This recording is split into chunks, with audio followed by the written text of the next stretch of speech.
Pour faire ce lait de coco, je vais avoir besoin de 100 g de noix de coco râpées. Il y a aussi des recettes avec la coco fraîche, seulement moi à chaque fois que j'en achète, mauvaise surprise, elles sont pourries à l'intérieur et vu le prix, j'ai pas envie de m'enquiquiner à en racheter. Donc ce sera pour moi de la coco râpée, simple et efficace. Je mets les 100 g dans mon mixeur, blender ou ce que tu as pour mixer. Et je viens ajouter 750 ml d'eau chaude.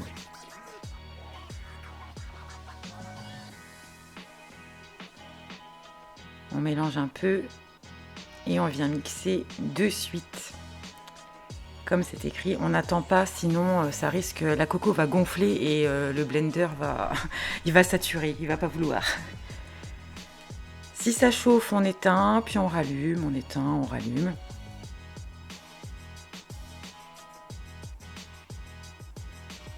Là, le mieux, c'est d'attendre un petit peu, mais bon, on vient filtrer. Pourquoi attendre? Parce que voilà, bobo au doigt, on peut vite se brûler les mains. Donc, le mieux, c'est d'attendre que le mélange soit tiède. Comme ça, on peut venir filtrer tranquillou pépérou sa petite mixture. Une fois bien filtré, le lait est prêt.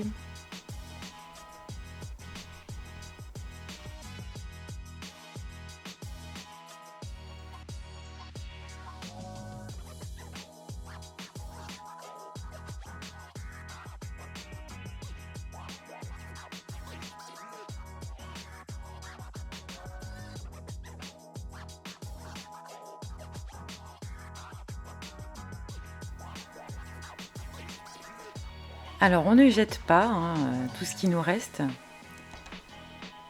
Moi, j'aime bien l'ajouter à une pâte à gâteau. Je vais faire très simple aujourd'hui, ce sera gâteau au yaourt, le basique. Même un enfant de maternelle est capable de le faire. Mais c'est pas grave, c'est bientôt l'heure du goûter, donc moi, ça m'arrange bien. Alors, j'ajoute 2 œufs dans ma noix de coco râpée.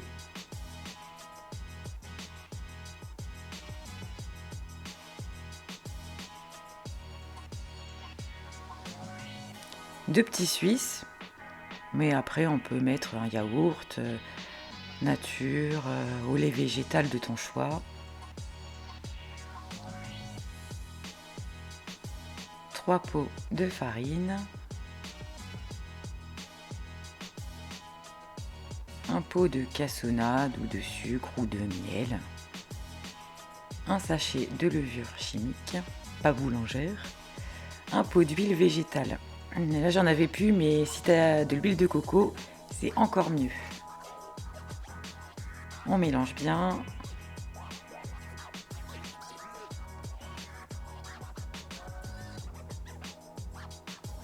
J'huile mon petit plat. J'ai préchauffé mon four à 180 degrés, ce qui doit correspondre à un thermostat 6. Et je l'enfourne pour 40 minutes. 30 ou 40 minutes, ça dépend de ton four, il faut vérifier de temps en temps la cuisson. Pour faire du lait concentré sucré, je vais avoir besoin de 500 ml de lait. Alors soit du lait de vache, lait entier, là c'est du lait de coco, mais c'est pas du lait de coco du commerce, donc on va devoir tricher. Alors pour tous les laits entiers, ce sera 500 ml de lait et 200 g de sucre qu'on vient mettre à feu moyen.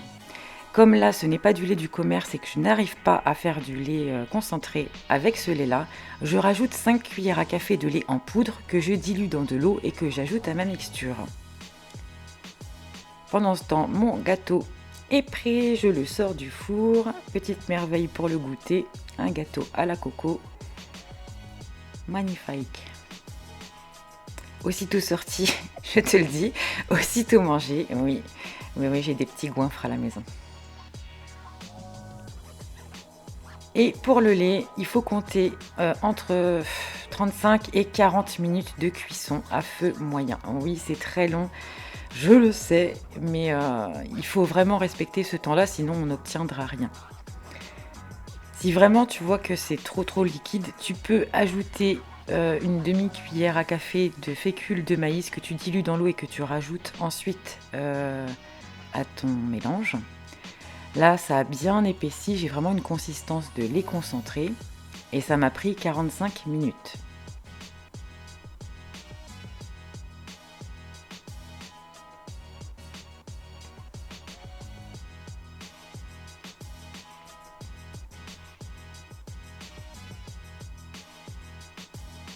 Allez, on passe à la glace. L'été dernier, j'ai ramassé beaucoup de framboises avec mon petit loulou chez le voisin. Donc je les avais mises à congeler et là, ça va me servir pour une glace. Alors, il va te falloir en tout 500 g de fruits. Là, je viens peser dans un premier temps la moitié. Et ça marche avec n'importe quel fruit, de la mangue, de la banane, de l'ananas, ce que tu veux. Donc je mets mes 250 g de fruits. Et j'y ajoute tout le lait concentré que je viens de faire. J'avais 230 grammes. Je mixe dans un premier temps.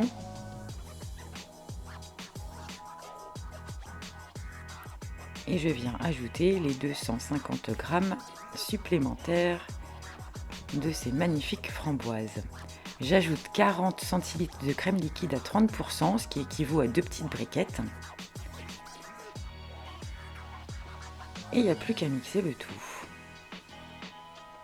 On place ça dans un bac.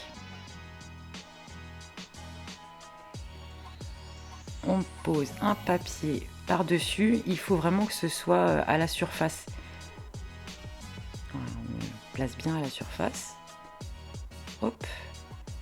Et comptez au moins 6 heures au congélateur. Le lendemain matin, on en a déjà mangé hier soir, hein, c'est pour ça qu'il y en a beaucoup moins. Ça faisait un peu aspect milkshake, mais c'était super bon. Et puis là, j'ai plus qu'à me faire une petite boule de glace. Alors, moi je vais pas en manger tout de suite parce que je t'avoue que là il est 9h du mat et j'ai pas trop envie. Donc je la repose, mais c'était juste pour te montrer. On a une belle consistance vraiment et le goût incomparable avec n'importe quelle glace du commerce. Et bien voilà, j'espère que cette vidéo t'a plu, que les recettes t'ont plu également et je te dis à très bientôt pour une prochaine vidéo. Ciao ciao. Non, c'est parce que là normalement, il faudrait qu'elle soit restée toute la nuit au fond. Je vais manger. Merci maman.